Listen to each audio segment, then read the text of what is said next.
ਅਸੀਂ ਨਾਜ਼ੁਕ ਦਿਲ ਦੇ ਲੋਕ ਹਾਂ, ਸਾਡਾ ਦਿਲ ਨਾ ਯਾਰ ਦੁਖਾਇਆ ਕਰ। ਨਾ ਝੂਠੇ ਵਾਅਦੇ ਕੀਤਾ ਕਰ, ਨਾ ਝੂਠੀਆਂ ਕਸਮਾਂ ਚਾਇਆ ਕਰ। ਤੈਨੂੰ ਕਈ ਵਾਰੀ ਆਖਿਆ ਏ ਮੈਨੂੰ ਵੱਲ ਵੱਲ ਨਾ ਅਜ਼ਮਾਇਆ ਕਰ। ਤੇਰੀ ਯਾਦ ਦੇ ਵਿੱਚ ਮਰ ਜਾਸਾਂ, ਮੈਨੂੰ ਇੰਨਾ ਯਾਦ ਨਾ ਆਇਆ ਕਰ।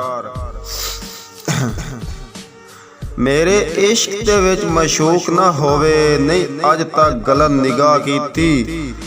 ਤੇਰੀ ਹਰ ਮੁਲਾਕਾਤ ਮੈਂ ਇੰਜ ਕੀਤੀ ਜਿਵੇਂ ਮੂਸਾ ਨਾਲ ਖੁਦਾ ਕੀਤੀ।